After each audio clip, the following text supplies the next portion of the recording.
আমরা মুসলমান মানুষ, আমরা মুঝে একটা আয়াত পাঠ করছি এটুকু না, ইয়া আইয়ুহাল্লাযীনা আমানু কু আনফুসাকুম ওয়া আহলিকুম নারা। এ মুমিনিন মুমিনাত, এ মুসলমান নরনারী, নিজে নিজকে বাঁচাও জাহান্নামের গনগন আগুন থাকিয়া এবং তোমার ছেলে সন্তানকে বাঁচিয়া নাও।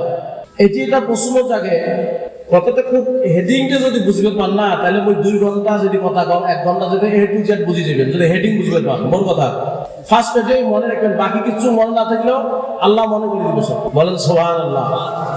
এই কথাটা কি জন্য আসে যে এ মুমিনিন মুমিনাত, তোমরা জাহান্নামের আগুন থেকে নিজকে বাঁচাও এবং তোমাদের আল আওলাদকে তুমি বাঁচাও। এই কথাটা আসিল এক জায়গা থেকে, এই আয়াতটা আছে অন্য জায়গায়। আল্লাহ কোরআনের মধ্যে বলছে, ইন্না আরাদনাল আমানাতা আলাস সামাওয়াতি ওয়াল আরদি ওয়াল জিবালি ফাবাইনা আইয়াহমিলনাহা ওয়াসফাকনা মিনহা ওয়া হামালাহাল ইনসান ইন্নাহু কানা যালুমান জাহুলা। আল্লাহ মানুষকে সৃষ্টি করার আগে, এই দুনিয়া কায়েম করার আগে, আল্লাহ প্রথম পাহাড়কে, পর্বতকে, আসমানকে, জমিনকে আল্লাহ জিজ্ঞাসা করেছে, হে পাহাড়, হে পর্বত, আমি হালাল এবং হারামের বিধান পালনের দায়িত্ব তোমাদেরকে দিতে চাই, তোমরা এটার ব্যাপারে কি করো? আল্লাহ একটা প্রস্তাব রাখছে। 1 নম্বর পয়েন্ট, এই কথাটা মনে রাখবেন, বাইকটা অল্প কন্ট্রোলিং করো। ঠিক আছে? আল্লাহ যখন এই পৃথিবীকে মানুষের সৃষ্টি করার জগতে পাহাড় এবং পর্বতকে আল্লাহ কি বলছে, হে পাহাড়ে পর্বত, হে পাহাড়ে পর্বত, হে আসমানে জমিন, তোমার আমি হালাল এবং হারামের বিধানের দায়িত্ব পালন করার প্রস্তাব রাখলাম। তখন পাহাড় আর পর্বত বলছে, আল্লাহ হালাল এবং হারামের বিধান কি মওলা? বুঝলাম না কথাটা।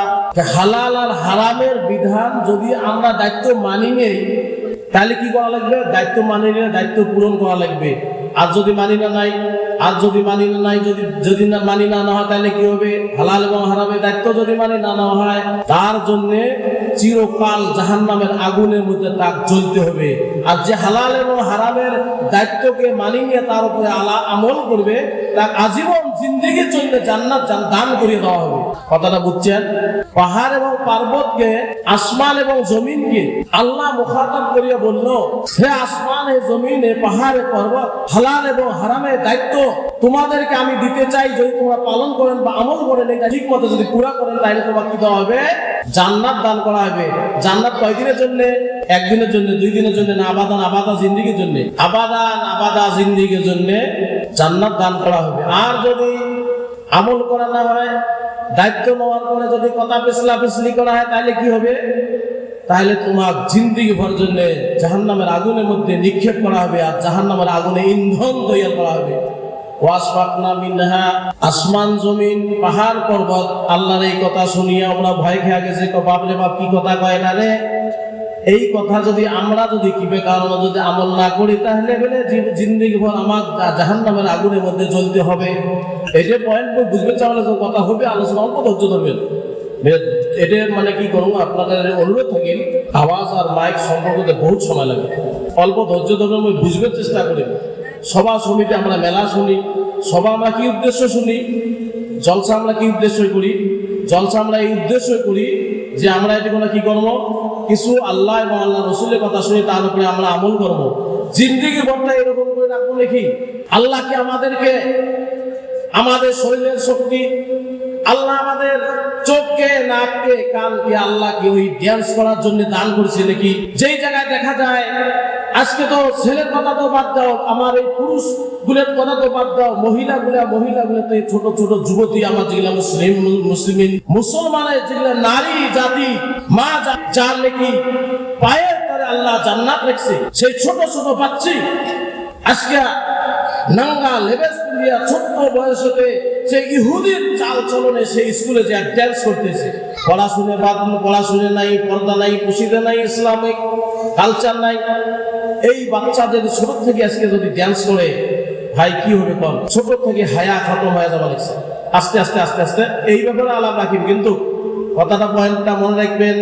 যখন আল্লাহ কোরআন আয়াতের মধ্যে বলল, ইন্না আরাদনাল আমানাতা আলাস সামাওয়াতি ওয়াল আরদি ওয়াল জিবালি ফাবাইনা ইয়াহমিলনাহা ওয়াশফাকনা মিনহা ওয়া হামালাহাল ইনসান ইন্নাহু কানা যালুমান জাহুলা। কোরআনের আয়াতে বলেছে আমাকে যে আল্লাহ জাহান্নামের আগুন থেকে যে বাঁচতে চেষ্টা করছে, কারণ এই যখন আল্লাহ মানুষকে বললো, হে মানুষ, তোমাকে আমি হালাল এবং হারামের দায়িত্ব পালন করার সংবিধান দান করতে চাই, এই প্রস্তাব রাখলাম, তোমরা কবুল করবেন কিনা?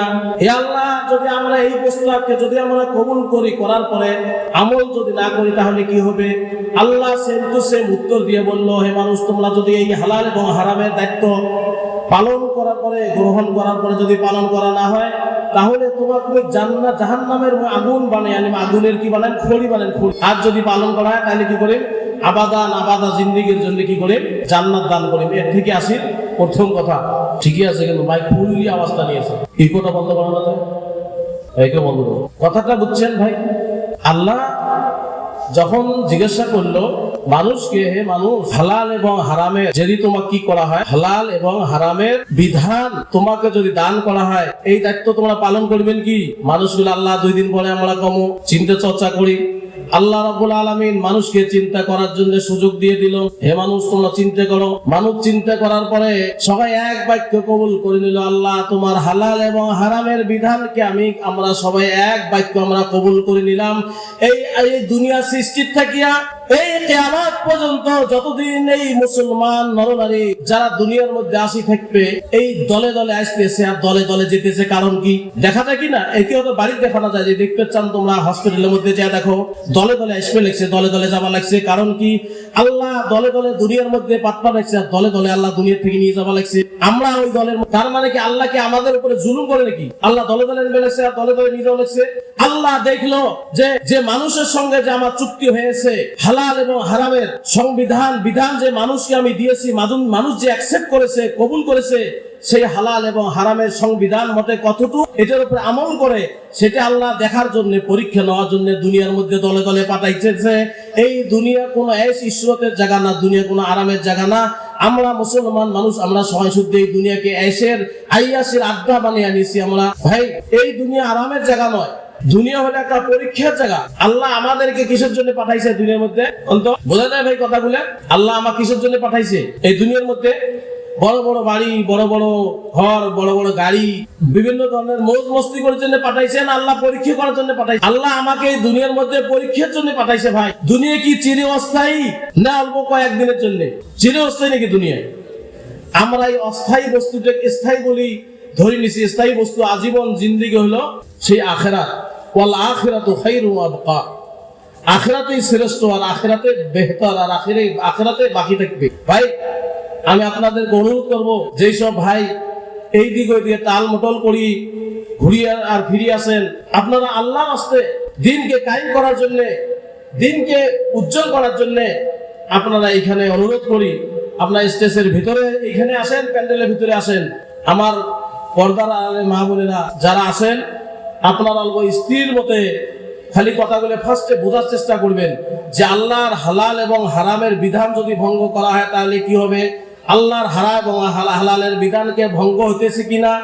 আল্লাহ কি আমাদেরকে জোর জুলুম করিয়া হালাল এবং হারামের দায়িত্ব দিছে, না আমরা নিজে আল্লাহর হালাল এবং হারামের দায়িত্ব নিয়েছি? আল্লাহর যে হালাল এবং হারামের বিধান আল্লাহ যেটা তৈরি করেছে আমরা নিজে নিয়েছি, চিন্তা চর্চা করি নিছি, না আল্লাহ আমার জোর জুলুম করে দিছে? মানুষ জোর জুলুম করে মানুষকে দিছে না মানুষ নিছে? এই মানুষকে আল্লাহ দুনিয়া পাঠার জন্য মানুষের সাথে সাথে নবীগণকে হযরত আদম আলাইহিস সালাতু ওয়াস সালাম থেকে নিয়ে আজ পর্যন্ত মানুষ পাঠায়। নবী আল্লাহ 1-2 করে আখেরি নবী হযরত মুহাম্মদ রাসূলুল্লাহ সাল্লাল্লাহু আলাইহি ওয়াসাল্লাম পর্যন্ত দুনিয়ার মধ্যে পাঠাইছে। কিসের জন্য? এই যে আমরা দুনিয়ার মধ্যে আসি, দুনিয়ার যত মজমস্তি আছে, দুনিয়ার যত আইয়াসি আছে, দুনিয়ার যত আরাম ও এশ ও ইশরাতের বস্তু আছে, দুনিয়ার যত নাচ আছে, দুনিয়ার যত গান আছে, দুনিয়ার যত নাঙ্গা নাচ আছে, দুনিয়ার যত মস্তি আছে, এই সমস্ত মস্তি যদি পড়িয়া যদি আমরা আল্লাহ রাব্বুল আলামিনের সঙ্গে যেটা আমরা সংবিধান হালাল এবং হারামের যেটা সংবিধানের চুক্তি নিয়েছি, ওয়াদা করে নিয়েছি, সেটা যেন আমরা ভঙ্গ করি আর ভুলি যে যেন জাহান্নামের খড়ি না হই, তার জন্য নবী পাঠাইছে। নবী তোমরা যাও, মানুষকে আমি জাহান্নামে দিতে চাই না, মানুষকে আমি পরীক্ষার জন্য দুনিয়ার মধ্যে পাঠা যাও। যা যদি আমরা যদি এই মোর কথা বাদ দিয়া আমরা যদি দুনিয়াকে যদি আঁকড়ে ধরে, আমরা যদি দুনিয়াকে যদি খামচা ধরে, আমরা আখিরাত ভুলিয়া দুনিয়াতে যদি আজীবন থাকার জন্য যদি চেষ্টা করে, নবীগণ তোমরা যাও, বন্ধুগণ তোমরা যাও, রসুলগণ তোমরা যাও, যাই এবার ভালো করে তোমরা বুঝি সুঝি ভালো করে কন যে না আল্লাহর সাথে তোমার কি চুক্তি হয়েছে, তোমার আল্লাহর হালাল এবং হারামের একটা যে আল্লাহ তোমাকে বিধান দিয়েছে, সেই বিধান ভঙ্গ করার জন্য আল্লাহ তোমাকে দুনিয়ার মধ্যে পাঠায় নাই, আল্লাহ সেই শরীয়তের বিধানকে রক্ষা করার জন্য তোমাকে পাঠাইছে দুনিয়ার মধ্যে। আজকে বড় আফসোসের কথা, এই যে সংবিধান হালাল এবং হারামের যে বিধানকে আমরা মানি নিয়েছি, আজকে ওই মুসলমানের দ্বারা এই হালাল এবং হারামের বিধান ভঙ্গ হতে। হালাল এবং হারামের বিধান, হালাল তো আমরা বুঝতেছি, প্রত্যেকটা বস্তু হালাল করিয়া দাও, মুফতি সাহেব, মৌলানা সাহেব, সব বস্তু হালাল করিয়া দাও, হারামের যেন কোনো আর কাম না থাকে। হারামের চোখটা তো তোমরা নিজেই কাটি ফেলে দিছে, কোন মৌলানার কাটি দিবে?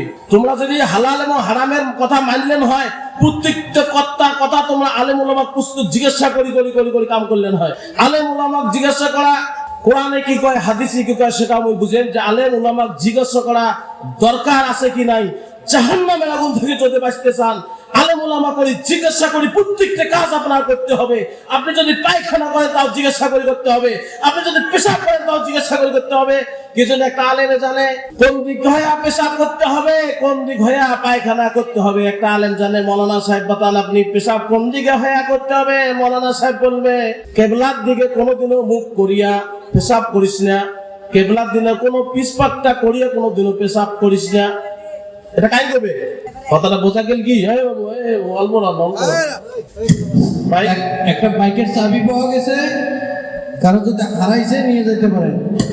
এই 1-2 করতে আখিরি নবী দুনিয়া থেকে চলে গেল। তারপরে আমার নবী বলল, আল উলামা ওয়ারাসাতুল আম্বিয়া, উলামা গণে হলো নবীগণের ওয়ারিস।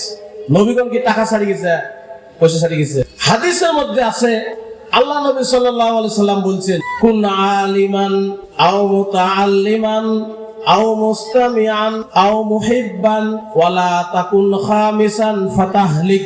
কথাটা বুঝছেন? বুঝি দিলে ইনশাআল্লাহ বুঝবেন।